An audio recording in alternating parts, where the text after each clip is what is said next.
በጣም እኮ ሀቅቱ ሲናገር አልሰማሁም እንዴ? ምንም አታመጡም። ቃዩ ራሱ ማለት ነው። ዝም በል ለሰው ልጅ አብርሃም ሊከሰስ ነው። እጅግ በጣም በሚያስገርም ሁኔታ እንግዲህ ብሩክም አብርሃምም ሌሎችም ሰዎችም በዚህ ጉዳይ ላይ የተሳተፉት ሰዎች በሙሉ ወደ ክስ እንደሚያመራ በደንብ በግልጽ እንግዲህ ሲናገር ነበረ። ክስ ብቻ አይደለም የሚጠብቃቸው፣ እጅግ በጣም ከባድ ምላሽም እንደሚጠብቃቸው በደንብ አድርጎ ሲናገር ነበረ። እንግዲህ የሩታ አፍቃሪ ወይም ደስታ የሚባለው በትላንትናው ዕለት እንግዲህ ያው አነ ብሩክ ይዞት በጣም ሲያሰቃዩት ነበረ። ማገት ብቻ አይደለም እጅግ በጣም ብዙ ነገሮችን ሲያደርጉት ነበረ። በዛን ሰዓት እንግዲህ በጣም ብዙ ነገሮችን ሲናገር ነበረ። በዛሬ ዕለት ደግሞ እጅግ በጣም የሚያስገርም ነገር ተሰምቷል። ስለሱ ጉዳይ እንግዲህ በደንብ አድርጌ በዚህ ቪዲዮ እነግራችኋለሁ። አዳዲስ ነገሮች ተከስቷል። ምንድነው የተከሰተ? በዚህ ቪዲዮ ታገኛላችሁ። ስለዚህ እንግዲህ ለዚህ ቻናል አዲስ ከሆናችሁ ከወዲሁ ሰብስክራይብ አድርጉ።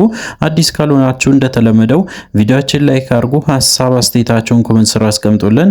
ወደ ጉዳያችን እንግዲህ በትላንትናው ዕለት እጅግ በጣም በሚያሳፍር ሁኔታ ብሩክና ጓደኞቹ ተሰብስቦ ደስታዬ ወይም ደግሞ የሩታ አፍቃሪ የተባለውን ልጅ በደንብ ሲያሰቃዩት ነበረ። ማሰቃየት ብቻ አይደለም፣ በጣም የሚገርማችሁ ነገር እጅግ በጣም የሚያሳፍር ተግባራቶችን እንግዲህ ሲያረጉ ነበረ።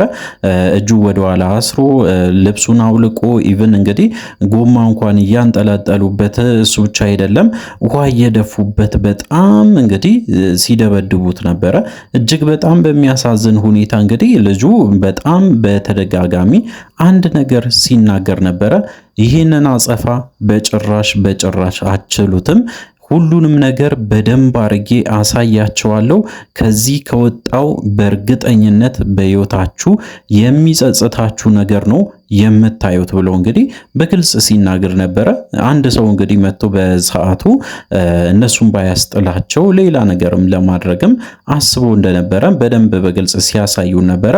ሶ እንግዲህ ምንድነው የተፈጠረው? ዛሬ ደግሞ እጅግ በጣም ብዙ ነገሮችም ሲነጋገሩበት የነበረ ጉዳይ ነው። እንግዲህ ልጁ አንድ ሐሳብ አምጥቶ በስተመጨረሻ አብርሃምንም ሊከስ፣ አብርሃም ብቻ አይደለም በዚህ ማስረጃ እንግዲህ በጣም ብዙ ሰዎችም ለመክሰስም እንደወሰነ በደንብ አድርጎ ሲናገር ነበረ። እሱ ብቻ አይደለም እንግዲህ እነ ብሩክንም ጭምር ደግሞ እንግዲህ ያው በራሱ ሰዎች በተለይ እንግዲህ አሳግቶም እነሱንም ለማስመታትም ያሰበ እንደሆነና ያንን ድርጊትም ለማድረግ ዛሬ ቀጠሮ እንደያዘ ከጓደኞቹ ጋራም ተመካክሮ እንደጨረሰ ያንን ነገር ሰምቻለሁ። እጅግ በጣም ከባድ ሁኔታ ውስጥ ይገባል ብዬ የማስበው አብርሃም ነው። አብርሃም እንዴት ከባድ ሁኔታ ውስጥ ይገባል? ለምንድን ነው የሚገባ ካላችሁኝ እንግዲህ አብርሃም ለዚህ ወንጀል ተባባሪ እንደነበረ ብሩክ ሲናገር ነበረ። ብሩክ እንግዲህ ሲናገር አብርሃም ነው ይህንን መልእክት የላከለ ብሎ ሲደበድበው ነበረ። ሶ እንግዲህ አብርሃም እንዲደበድቡ ወይም ደግሞ ይህንን ልጅ እንግዲህ እንዲያሰቃዩት ገንዘብ እንደከፈለ ጭምር ነው እንግዲህ ያው የተሰማው።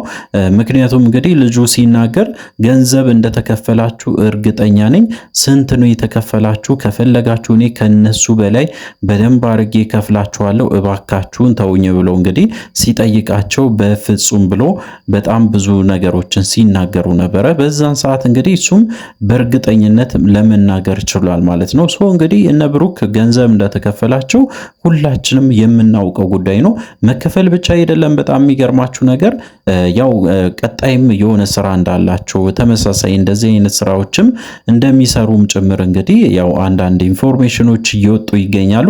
አብርሃም እንግዲህ በዚህ ጉዳይ ላይ በቀጥታም ይሁን በተዘዋዋሪ ተሳትፏል። ምንድነው ያደረገ ካላችሁ ደግሞ እንግዲህ ያው አብርሃም ስም ተጠቅሷል። መጠቀስ ብቻ አይደለም እንግዲህ በአብርሃም ምክንያት ነው ይሄ ልጅ የተመታ።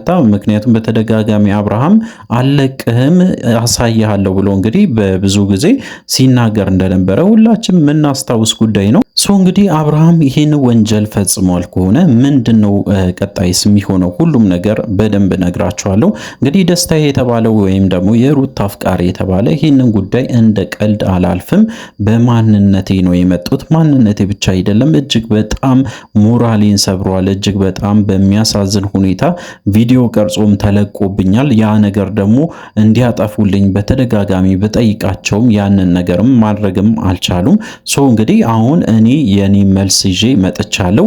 አብርሃምን በቀጥታ እከሰዋለሁ። አለው። ምክንያቱም እያንዳንዱ ነገሮችን ሲናገሩ አብርሃም አድርግ ወይም ደግሞ አድርጉ ብሏቸው እንደላካቸው በእርግጠኝነት ለማወቅ ችያለሁ ብሎ እንግዲህ በግልጽ ሲናገር ነበረ። እንግዲህ አብርሃምን እከሳለሁ፣ ምክንያቱም ማንነቴን የሚፈታተን አይነት ነገሮችን አድርጓል፣ ሰብአዊ መብቴን ጥሷል፣ እጅግ በጣም በሚያሳፍር ሁኔታ ቪዲዮም እንግዲህ ቀርጾ ለቆብኛል። ስለሆነ ያንን ነገር ደግሞ አጸፋ እመልሳለሁ፣ አልሰማችሁም ብሎ እንግዲህ ተነስቷል ማለት ነው። የሩታ አፍቃሪ የተባለው ወይም ደስታዬ እንግዲህ በዚህ ሁኔታ ውስጥ በተለይ አብርሃም ምንድነው ያተረፈው ብላችሁ ከጠየቃችሁኝ እውነት ለመናገር አብርሃም በዚህ ሁኔታ ውስጥ ኪሳራ ብቻ ነው ያተረፈ። ምንድነው ኪሳራው ካላችሁ እንግዲህ በሩታ ተቀባይነት አያገኝም። ያው ሩታ እንደዚህ አይነት ሰው መሆኑን ካወቀች፣ በተለይ አብርሃም እንደዚህ አይነት ስራዎችን የሚሰራ መሆኑን ካወቀች እንግዲህ በጭራሽ ከሱ ጋራ እስከ ዘላለም የምትታረቅ አይመስለኝም። እንግዲህ እንደዚህ አይነት ተግባር ፈጽሟል ወይስ አልፈጸመም አብርሃም ራሱ ነው የሚያውቀው እውነት ለመናገር። ምክንያቱ ደግሞ እንግዲህ እዛ ጋር የነበሩ ሰዎች ብሩክና የብሩክ ጓደኞች ናቸው፣ የሚታመኑ ሰዎች አይደሉም። ከዚህ በፊትም በጣም ብዙ ነገሮችን ሲያደርጉ ነበረ፣ እጅግ በጣም የሚያሳፍር ነገሮችን ሲያደርጉ ስለነበረ እነሱን ቀጥታ መክሰስ ይቻላል በእርግጠኝነት። ነገር ግን አብርሃምን አድርጓል ወይም ደግሞ አስደርጓል ብሎም ለማውራትም ትንሽ ይከብዳል። ምክንያቱ ደግሞ እንግዲህ ምንድነው ካላችሁ አብርሃም በቦታው ላይ አልተገኘም። መገኘት ብቻ አይደለም ከነሱ ጋራም እንዳላወራ አይነት ነገር እንግዲህ ሲያወራ ነበረ። እሱ እንግዲህ ያው አብርሃም በዚህ ጉዳይ ላይ ምንም እንዳልተሳተፈ አይነት ነገር ሲናገር ነበረ። እነሱ ደግሞ እንግዲህ አብርሃም እንደላካቸው አብርሃም እንግዲህ በተለይ የሩታ አፍቃሪ ወይም ደስታ የሚባለውን እንዲደበድብ ወይም ደግሞ እርምጃ እንዲወስዱበት በተለይ አብርሃም እንደከፈላቸው ጭምር በደንብ አድርጎ ሲናገሩ ነበረ። እንግዲህ አብርሃም እጅግ በጣም ግራ የሚያጋባ ሁኔታ ውስጥ ገብተዋል ማለት ነው። አብርሃም በዚህ ጉዳይ ላይ ከተከሰሰ ወይም ደግሞ ወደ እስር ቤት ከገባ እጅግ ነገሮች ይከብዱበታል። ምክንያቱም ከዚህ በፊት እንደምታስታውሱት እንግዲህ ያው አብርሃም ታስሮ ነበረ። መታሰር ብቻ አይደለም በዋስ እንደተለቀቀ ሁላችን የምናስታውሰው ጉዳይ ነው። እንግዲህ በአጭር ጊዜ ውስጥ ተመልሶ ወደ እስር ቤት የሚገባ ከሆነ ክስም ተመስርቶበት የማይወጣ ነገር ውስጥ ይገባል ብዬ ነው የማስበው። እንግዲህ አዳዲስ ነገሮች ተከስተዋል። ምንድነው የተከሰተ? በተለይ ሩታ ደግሞ እንግዲህ ብሩክን በደንብ አድርጋ ስታስጠነቅቅ ነበረ። ህይወቴ ውስጥ እንዳትገቡ፣ ካሁን በኋላ የምትገቡ ከሆነ የራሴን እርምጃ እወስዳለሁ ብላ እንግዲህ ስትናገር ነበረ። እንግዲህ ሩታ ይሄንን ጉዳይ ሰምታለች። በተለይ እንግዲህ ያው አብርሃም ያደረገው ነገር ወይም ደግሞ ያው ሩታ እንግዲህ የሰማችው ብሩክም ያደረገውን እያንዳንዱ ነገሮችን ስትሰማ ነበረ። መስማት ብቻ አይደለም በተግባርም እንግዲህ ለብሩክ በተለይ በደንብ አድርጋ ተናግራለች። በህይወቴ ዙሪያ እንዳትገኝ ካሁን በኋላ አይንን እንኳን ማየት አልፈልግም ብላ በደንብ በግልጽ ስትናገር ነበረ። እንግዲህ በጣም የሚያሳስብ ነገሮች እየተከሰቱ ነው። እንግዲህ እነ ብሩክና እነ አቤል ከዚህ በፊት እንደምናውቃቸው በተለይ ገንዘብ ተከፍሏቸው ብዙ ነገሮችን ሲያደርጉ እንደነበረ ሁላችንም የምናስታውስ ጉዳይ ነው። እንግዲህ ምንድነው ለየት ያለ ነገር ካላችሁ ያው በትላንትናው ዕለት ብሩክ እንግዲህ ገንዘብ እንደተቀበለ መናገሩ ብቻ ሳይሆን እጅግ በጣም የሚያሳፍረው ነገር ብሩክና በተለይ አብርሃምና ሩታ እንግዲህ አንድ ላይ እንዳይሆኑ የሚፈልግ ሰው ነበረ። አሁን ላይ እንዴት አንድ ላይ እንዲሆኑ ፈለገ? እሱም የሚያጠያይቅ ጉዳይ ነው። በተለይ እንግዲህ አብርሃምን ለማስደሰት ነው ብላችሁ ካሰባችሁ በፍጹም አይደለም። ምክንያቱም እንግዲህ አብርሃም በዚህ የሚደሰትም አይመስለኝም እውነት ለመናገር። ይህንን ተግባር የሚደግፍ ከሆነ ደግሞ እንግዲህ እጅግ በጣም ጋጥ ወጥ ሆኗል ማለት ነው አብርሃም።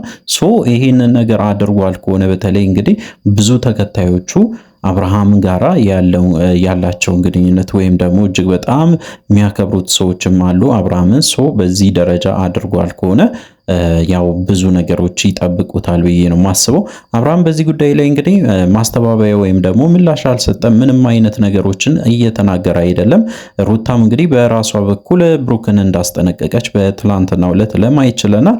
አዳዲስ ነገሮች እንግዲህ ሰሞኑን ይፈጠራሉ። በተለይ እንግዲህ ይሄ ወደ ክስ የሚሄድ ከሆነ ወይም ክስ ውስጥ ገብቶ ነገሮች እንግዲህ ወደ ሕግ የሚሄዱ ከሆነ በእርግጠኝነት አብርሃም ወደ እስር ቤት ይወረወራል ማለት ነው። አብርሃም ብቻ ሳይሆን እንግዲህ በዚህ ጉዳይ ላይ የተሳተፉት እነ ብሩክም የሆኑ ጓደኞቹ በሙሉ ወደ እስር ቤት ይገባሉ ማለት ነው።